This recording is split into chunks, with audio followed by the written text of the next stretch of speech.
It's just a function of the brain, and it can be very simple to just mitigate it. I had a question. Oh, go ahead. I'm sorry, Beza. I was going to also add, facilitation is a tool that I use with a lot of my clients. So how you design the meeting, and you can do rounds to make sure there's input from each person, or create space for people to kind of reflect in a journal first and then report out. So I did want to offer using facilitation in a way to help include more voices in the room as well. Yeah, that's a great tool. Yeah, I think opening, so for those of you who are listening to this, HR professionals, you know, the key takeaway should be that we need to create some language. You need to create some language at your organization around unconscious bias, and start figuring out from the people who work there what's going to work.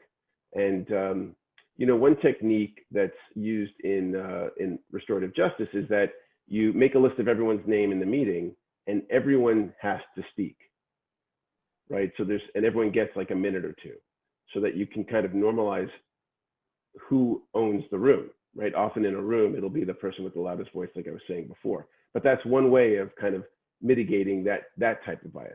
And of course, there can be, people can speak more, but at least you get to hear from everyone. Anyone else had any, that's a great implementation. Anyone else wanted to share? Lorne, I'll share a little bit.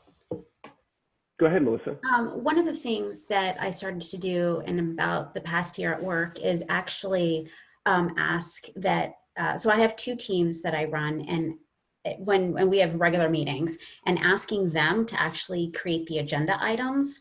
I don't go into a meeting with a list of agenda items or put out the agenda before that. I actually open it up about a week before, and I ask them to go ahead and put those items on the agenda that they need to talk about, as opposed to me running the meeting. They're running the meeting. And then also I found it helpful to rotate the facilitators as well. So I'm not the only one facilitating meeting, but we do have to do that. We have to, like, we go by alphabetical order, for instance, and then we rotate that as well. So then there's always a new voice that's helping run the meeting, keeping everyone on track and inviting others to provide input. But we found that when we opened up the agenda to the teams, that they began to then take ownership more so, as opposed to me walking in with what I wanted to talk about or what I felt was needed to be talked about. That's a great idea. And what do you notice, like how would that mitigate bias in your group? I think it helps with bringing different perspectives to the table. I think it also opens up others to listening and hearing from others as well, as opposed to me being like the leader or the manager of the teams, me being the only one making, you know, decisions, or so it's helpful because I think it opens up communication, and it fosters connectivity as well between all of them. Awesome, cool. Well, I think we're kind of running out of time. We only had a half hour, so any last comment? Okay, so we're going to wrap up.